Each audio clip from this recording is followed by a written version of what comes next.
Good morning, everybody. I'm Larry Jacobs. This is Pre-K-12 Education Talk Radio on June 7th, almost said July, June 7th, 2023. And I want to remind everybody that yesterday was the 83rd maybe, anniversary of D-Day.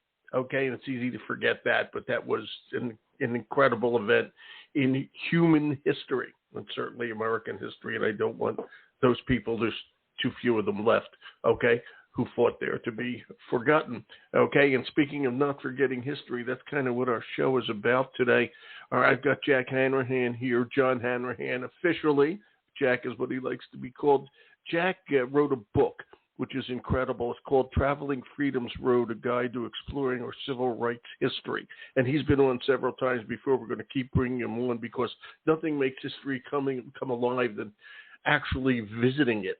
Okay, and Jack makes that possible, and civil rights history is incredibly important these days, I think more than ever, with some people trying to bury it, okay, and make it a big deal over critical race theory, which doesn't even exist, etc.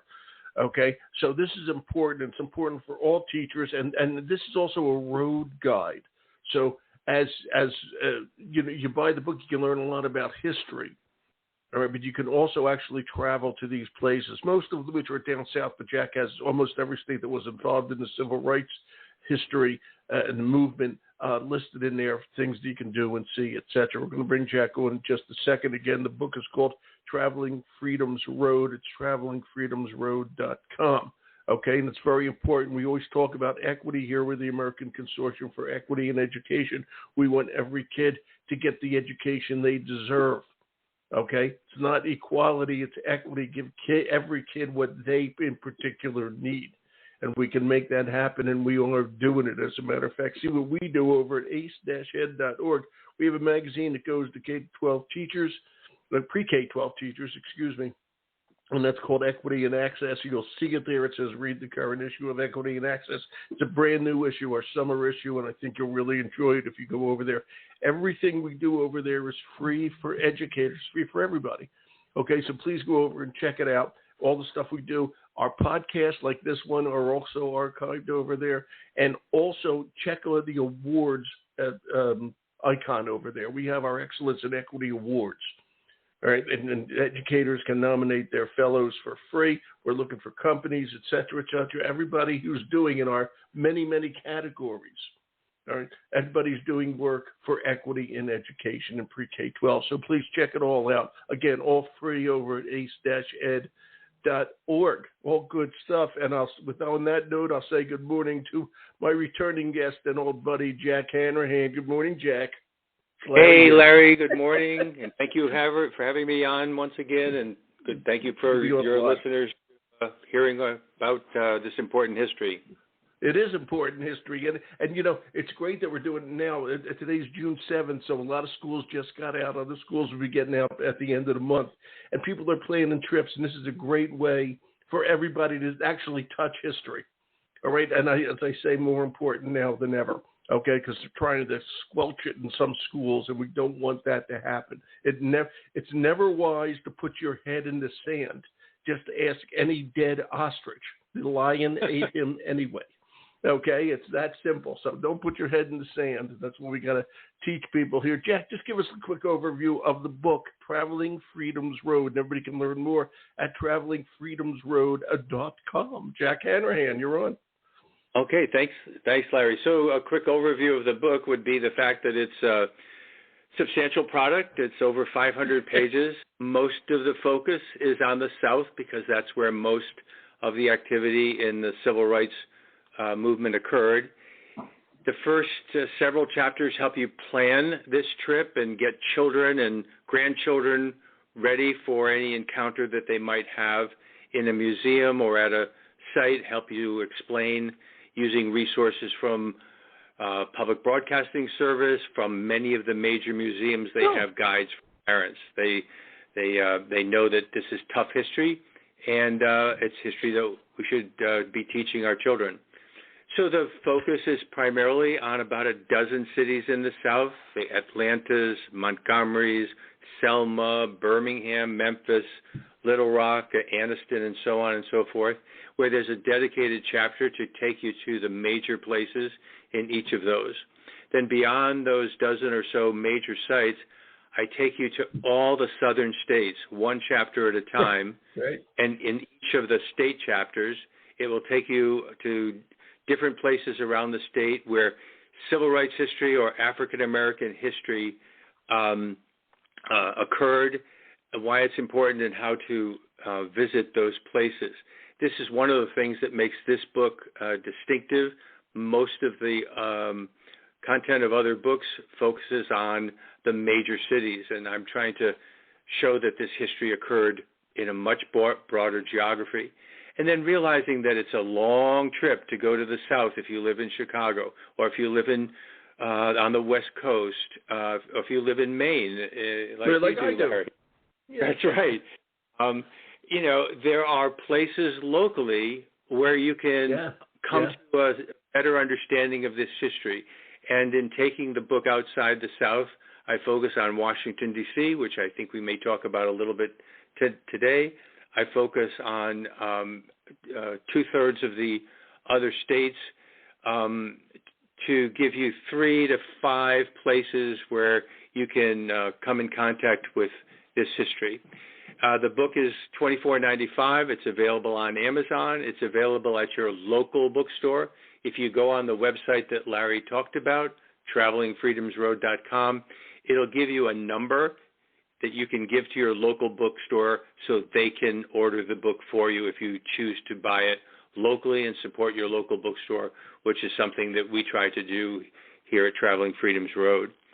And I'll just say quickly, this is not an income-producing product for me. The profits from the book go to the Equal Justice Initiative in Montgomery, Alabama. That's Brian Stevenson's organization, fights for social justice in so many ways. And then my local Legal Aid Justice Center, where I have been a volunteer for over a decade, who does great work for low-income Virginians. That's good. That's in Charlottesville. We should mention that. In Charlottesville. Thank you. Yeah. You're welcome. And the book has won 2 book awards for independently published books, which this one is. It won the best travel book from one of those competitions and the best African American history and culture from different independently published awards. Yeah, congrats. That's super, man. That's got to be great. You got to feel good about that. Yes. So congrats. I hope that wasn't too lengthy an overview. It wasn't. No, it wasn't. We got time. Don't worry about it. I got this show set for a long conversation, Jack. It's okay, and you did a good job there. And you know the reason.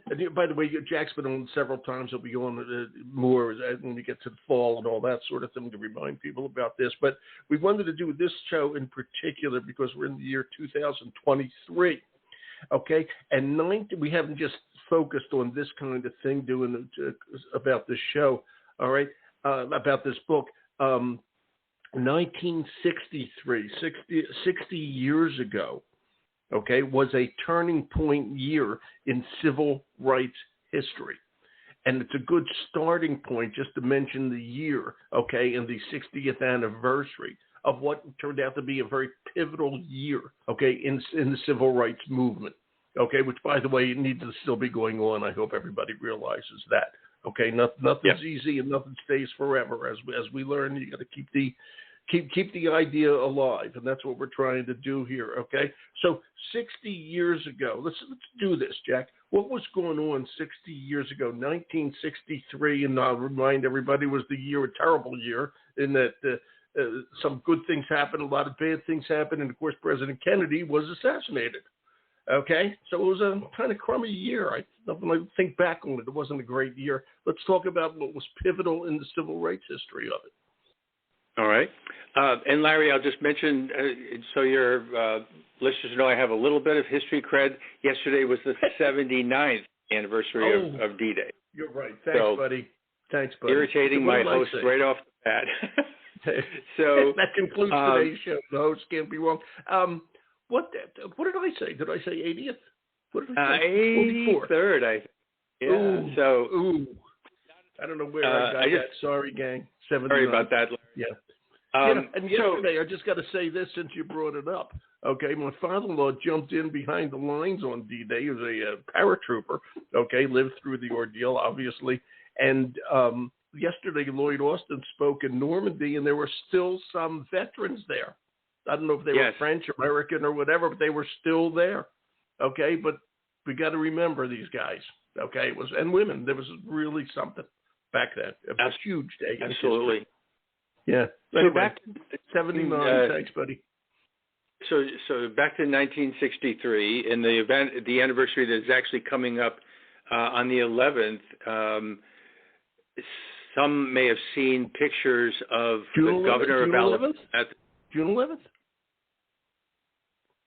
June 11th. June 11th. Yeah. There was the famous quote, "Stand in the schoolhouse door," by George Wallace. Later that night, there was an address by President Kennedy to the nation. And then even later than the Kennedy address and closer to midnight, maybe even a little bit after, one of the heroes of the civil rights movement, Medgar Evers, was assassinated in Jackson, Mississippi. So let's take those one at a time. Is that okay, Larry? It is. And that all happened on June 11th, 1963? It did. All those events happened on June 11th, 1963. Oh, my God. I didn't know that. Yeah. I forgot it anyway. Wow. So, obviously, the context for the schoolhouse door stand by George Wallace goes back to the 1954 Brown versus Board of Education that talked about separate but equal goes away. We have to begin to integrate our schools. And that happened very slowly in the South. I mean, the year before, there were riots at the University of Mississippi in 1962 where 2 people were actually killed. And George Wallace had been inaugurated as the governor of Alabama in January of 1963, and he vowed to promise for segregation now, segregation tomorrow, segregation forever. Yeah. These 2 students, Vivian Malone and James Hood, by court order, were admitted to the university. The court had to... The University of Alabama. It wasn't the registrar's office saying you're admitted. And Wallace was not going to put up with that. He had vowed to fight for segregation continuing. And he basically defied an order to have them register at the school by literally standing in the door of Foster Auditorium. And I only emphasize Foster Auditorium because in the book, in the chapter that deals with the rest of Alabama, Tuscaloosa, where the University of Alabama is, now memorializes those 2 students, Malone and Hood, with a memorial at Foster Auditorium. Well, is it a statue? Is it a statue of the 2 of them, or how do they commemorate this? There's a plaza there that is named in their honor, and there are bronze plaques that are part of that plaza that not only honor them, but they also honor a woman who attempted to register in 1956, becoming the first black to register there. And she was only in there for 3 days, and the university expelled her because they said they could not protect her. And her name is Authene Lucy Foster. And so she is honored with a plaque at this Malone Hood Plaza that's in front of Foster Auditorium. And there's a clock to the woman who was discriminated against in the mid-50s that I mentioned, Authene Lucy Foster. So going back to just to complete the story, Wallace stands in the schoolhouse door. The Kennedy administration Attorney General, Nicholas Katzenbach, asks him to move. By the way, we keep saying schoolhouse door. This was a university school. This was a university. This was not elementary school. Okay? Yeah, I mean, it was basically George Wallace's language that he will stand in the schoolhouse door to prevent the integration of schools in Alabama. So the event simply gets the moniker he stood in the schoolhouse door. But you're right. It's big. It's a university building called Foster Auditorium. So Katzenbach tells him to move. He doesn't move. Katzenbach was the Attorney General. Yeah. Katzenbach. General. He Attorney General. Nationalizes federalizes the National Guard, and 4 hours after Katzenbach's encounter with Governor Wallace, the now nationalized head of the National Guard in Alabama goes to the governor and says, he actually says, with great sadness, I'm going to ask you to move. And Alabama, the governor, gets out of the way. And the two students who had actually signed all the papers at another location outside of Tuscaloosa that morning basically went in and registered for classes and paid their fees. Just a quick sidebar, because I know you're such a movie buff. If you remember the scene in Forrest Gump where this event is kind of replayed, so to speak, and Vivian Malone, the African-American student trying to register, she drops a book, and guess who picks it up? Forrest Gump picks up her book and hands it. He's everywhere. He was everywhere. He was American history. Yeah, point it's of the amazing, movie. Jack, when you talk about this, and we're talking to, a lot of teachers weren't around when we were around 60 years ago. Okay, and you go to the University of Alabama today, okay, and you can't believe anything like this even happened. It's exactly. I mean, it's hard to fathom. Okay. Well, this is why I think it's so important for parents and grandparents and teachers to take students and their children and their grandchildren to places where it happened. Because I mean, when I would tell my 10-year-old grandchild that a black person couldn't go into this restaurant and order a hamburger, or if they were getting on this bus with you, they had to sit in that section way at the back, or their father couldn't be hired in a department store to help people buy shirts and pants. Those were things that were part of America, particularly in the Jim Crow South. And, thankfully, those kinds of atrocities are not in place now, but they did happen, and we have to remind ourselves about that. We can't just say, oh, well, that was in the past.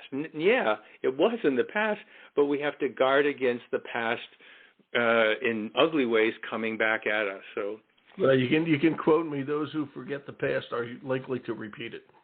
I made that up. George Santayana stole that from me. Yeah. Let me write that down right now. Yeah, please. I don't think anybody's ever heard it before. Okay, and it shows. The other thing, Jack, and you just said something that was fascinating. The commanding general of the Alabama National Guard. Okay, and I don't know who it is, but the gentleman was probably a believer in segregation.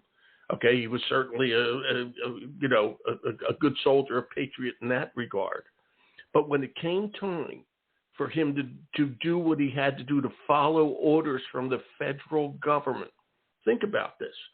Okay, he went to the governor and said, "You have to move. Okay, you must move. I don't like it, but you have to move." In other words, that general followed the orders of the federal government. Okay, exactly. And if you think, that's important, because in the South, if everybody remembers, I don't know if you remember this, everybody, there was a civil war. They didn't like this federal government pushing them around. But this gentleman actually, regardless of his stance and his internal feelings, did what he had to do. And that's an important point, I think, to make these days.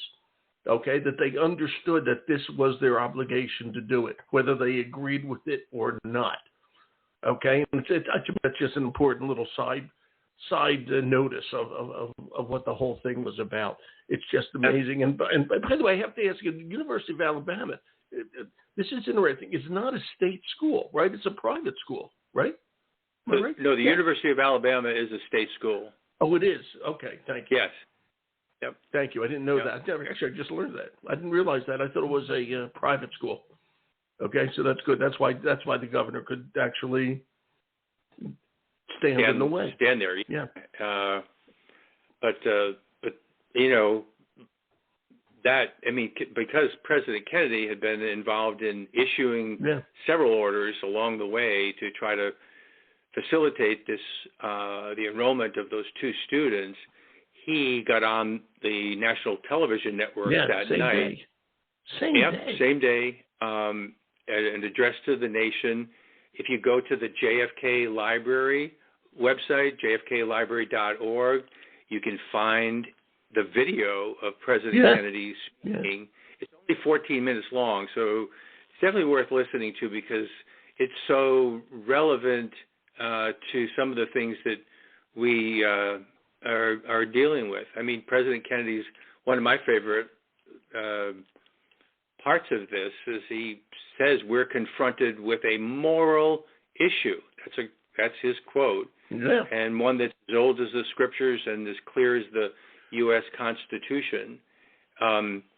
He asked the Congress to act. He said, this is not where I want to quote him exactly.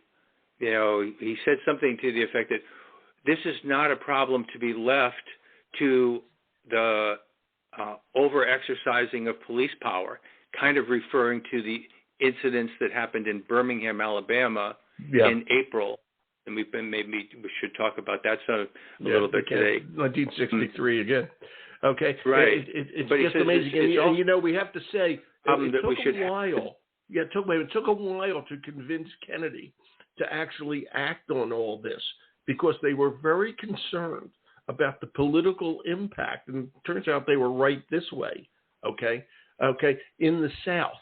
Okay, it used to be the solid South. They voted always Democrat because back when Lincoln was a Republican and he was the president on the opposite side of the Civil War.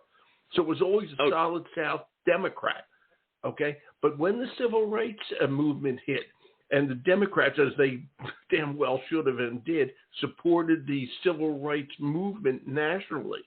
Okay, that brought the Republicans over the course of the next couple of decades to prominence in the South. Okay, that's why the South today is mostly, if I may, red. Okay, because all this happened, it all changed. Yeah, I mean your history is totally right on. Not totally. I missed the D-Day year. Yeah. Well, I can't do math. We're passive. We're all is forgiven there, Larry. I shouldn't have brought it up, and I feel bad. Thanks, Pat. No, that's okay. I'll never live that down. Yeah, okay. You can edit this out. So I'm not editing anything. You go ahead. Oh, yeah. I mean, how thin Kennedy's margin of victory was over Nixon. It was a very tight. So what you're saying about one. I'm not even sure there was one, to be perfectly honest. Great. So, well, yeah, a lot of extra votes in Chicago, perhaps. Chicago, but he was also feeling the like pressure from the South. Yeah. Kennedy was feeling pressure from around the world, and his speech kind of confronts that. America was telling everybody how terrific our country was and how bad communism was, and yet we have a substantial part of the American public not being able to eat where they want, not being able to get the kind of quality education that they deserve. And who fought in the war, and who fought in World War II, just as bravely and et cetera as every white person did. Okay, Absolutely. It's sick. It's unbelievable when you think about it. It's absolutely.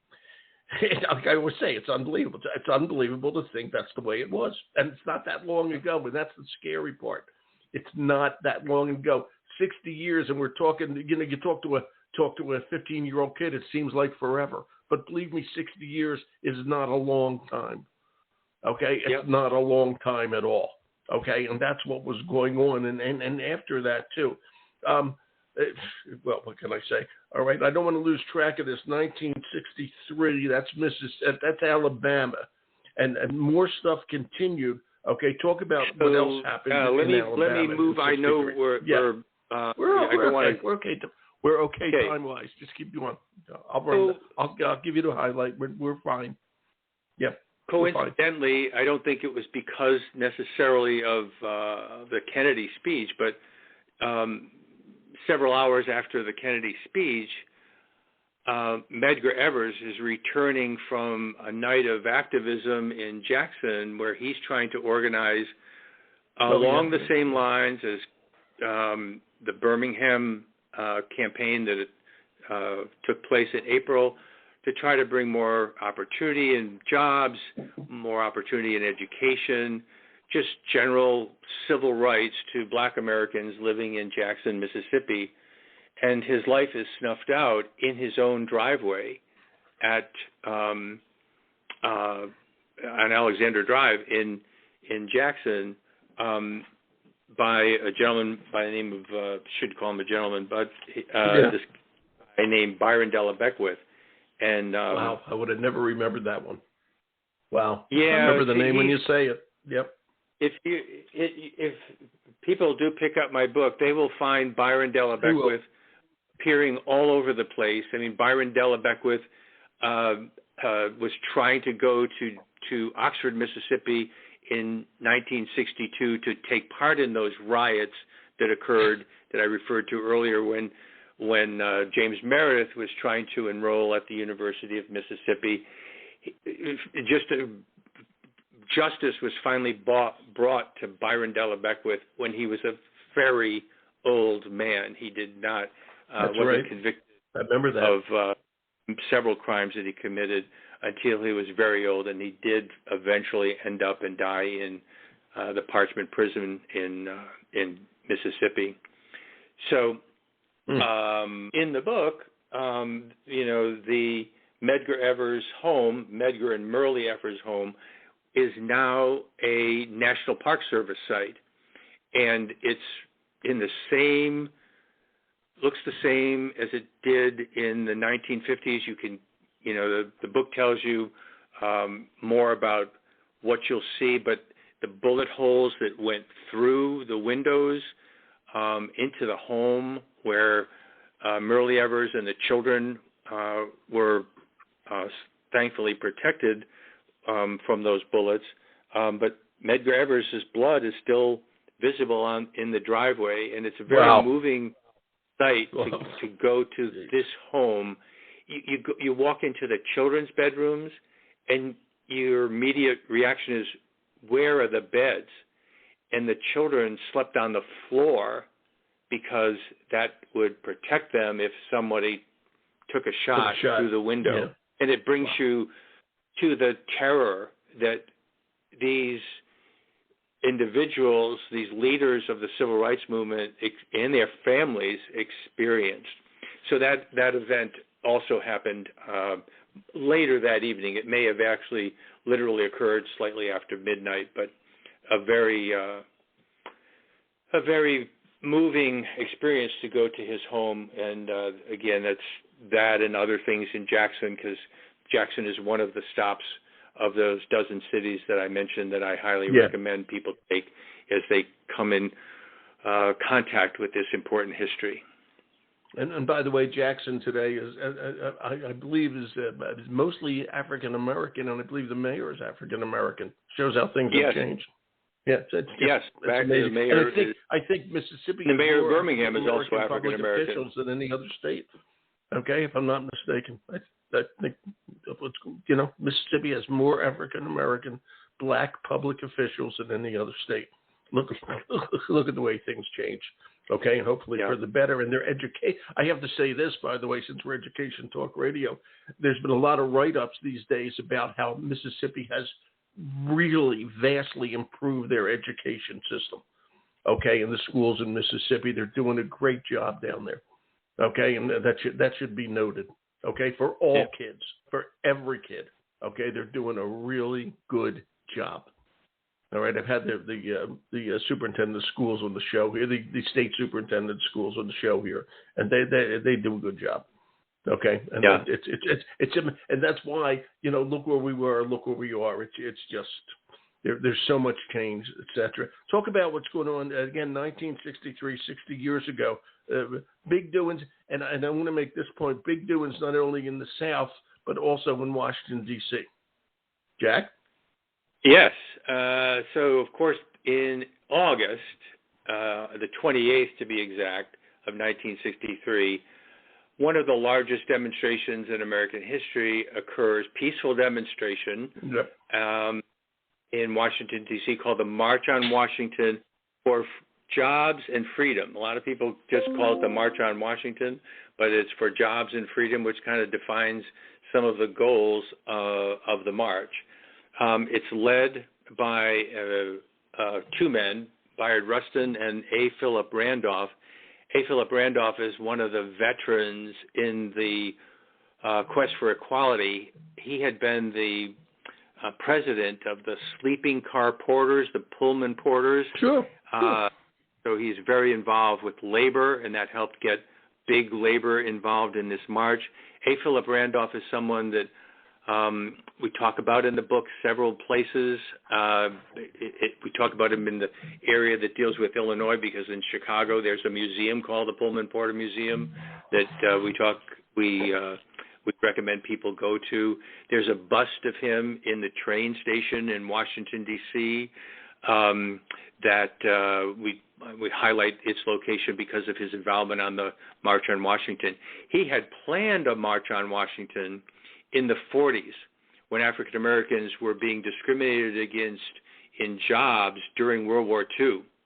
Wow. You scratch your head and go, we're at war. We need all the people power we can get to support the war effort, and there was discrimination. And the march was called off because Franklin Roosevelt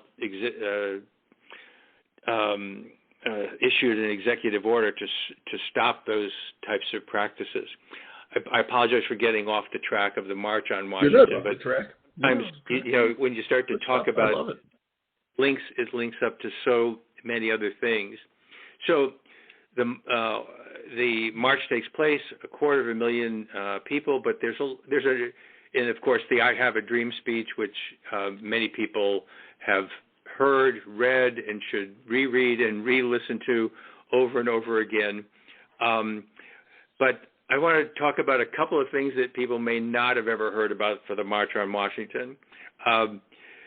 First of all, that speech from Dr. King went out over a sound system that was hastily put in place when the march was moved from the Capitol to the Lincoln Memorial. Wow. And yeah, it was going to be on the Capitol, and they thought it would be a better visual to have Lincoln in the background, and that was a suggestion of several of the labor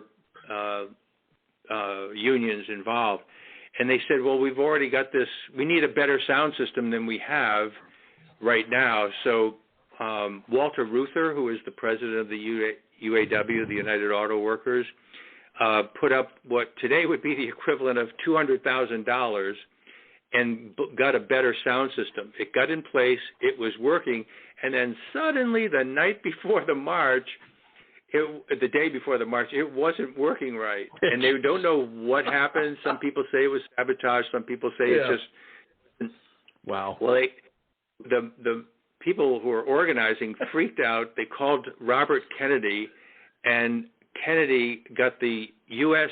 Army Signal Corps to go in there and fix the sound system, so we all got to hear the That's interesting. Words of Dr. King and the other speakers Wow. Women, I should point out, were not among the highlights. They weren't involved in the speaking roles in the March on Washington as they should have been, given their prominent place in local organizing. But that's just another important aspect of it. Welcome to those times. Yeah. Yes, Jeez. Exactly. And another thing that, the white establishment was really freaked out. The Kennedy administration was freaked out by 250,000 or more exactly. demonstrators or marchers coming to Washington, and they expected trouble. 5,900 police were on active duty that day. They nationalized the National Guard had 2,000 more, and the Pentagon had 9 times that number in the suburbs ready if there were problems. They had banned all the liquor sales in Washington, D.C., anticipating trouble. The hospitals were on ready. If you had an elective surgery that day, it was canceled. You were not going to get that surgery done. So everyone expected trouble. Even, and this is something you may remember, in 1963, the baseball team in Washington was called the Washington Senators. That's right. Yeah. And they were about the worst team you could possibly imagine. Say they stunk. Yeah. They did. They stunk. But they canceled 2 games. They canceled the day before the march and the day of the march, 2 of their midsummer or early summer baseball games. So they expected trouble, and of course, thankfully, none came. Wait a minute, I have to say something on that, and then just put it in today's perspective. And Jack lives in Charlottesville. Okay, look what happened in Charlottesville a couple of years ago. Okay, what was it, 6 years ago now, whatever it is.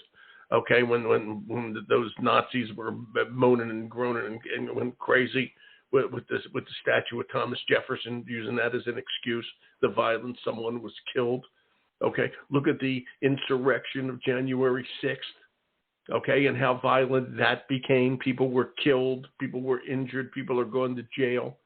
And compare that to what everybody was scared to death, that the, quote, black people would create all this violence. It just goes to show you the ridiculous stereotype, okay? Absolutely. It's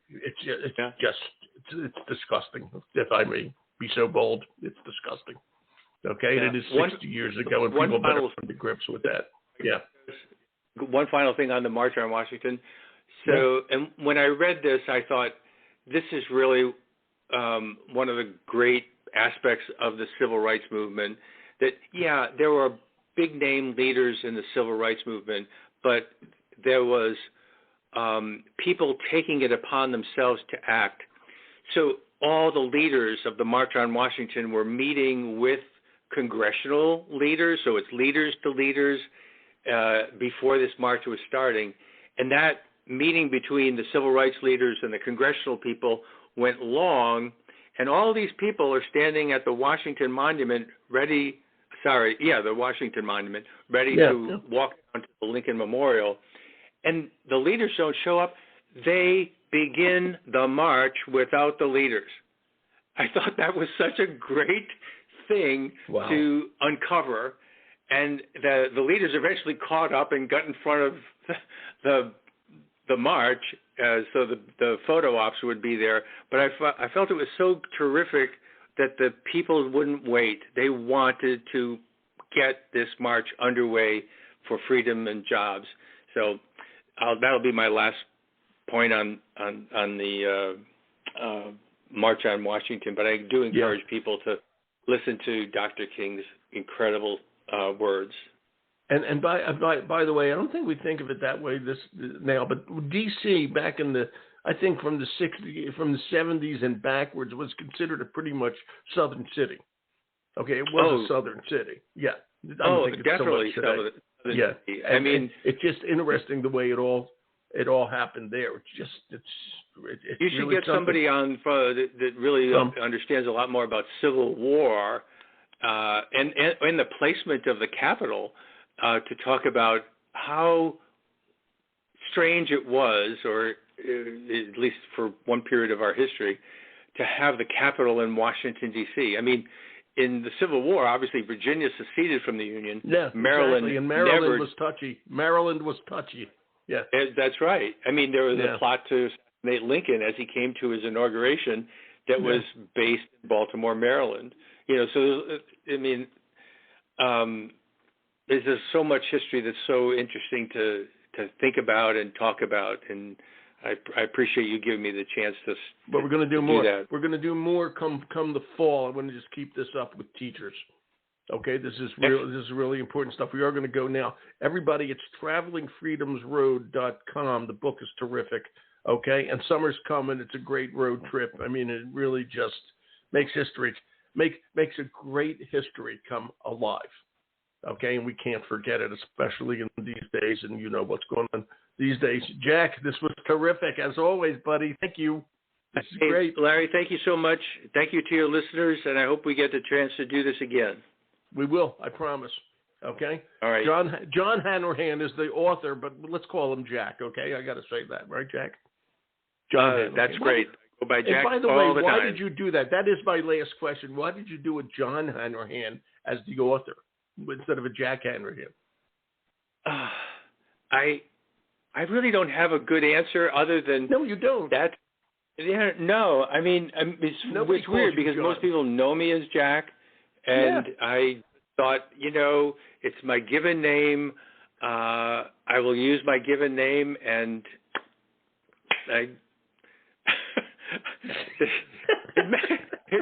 the sort only of like people who know you as John Hanrahan is the IRS, and you don't want them to even know you're alive. So there you go. I really don't have a good reason for doing that. But, you know, as I've told you in other programs, you know, I didn't plan on writing this book when I took this trip myself. My wife and I took this trip, and I came back. I talked about this. I got very passionate when I talked about it, and people said, you should write a book. So I wasn't planning on writing a book. The fact that wasn't part of the plan. Myself, John, wasn't part of the plan, so it all works out. Yeah, it's great stuff. You did good, buddy. Thank you. Okay? Thank you very much. We'll talk again soon. Okay? Hey, be good, pal. Have a great day. Thank you. For now. You too. Thank you. Bye. 60 years later, 2023, Jack did a great job on this. It's by John Hanrahan, but it's Traveling Freedom's Road, a guide to exploring our civil rights history, and you can get that anywhere. You can get books on Amazon, etc. You can go to travelingfreedomsroad.com. And I'm Larry Jacobs. Please see what we're doing, all about equity in schools. It's still going on, folks. Every kid deserves a good education, access to the same education. All right, I'm Larry Jacobs. This is Pre-K-12 Education Talk Radio. Thank you for listening.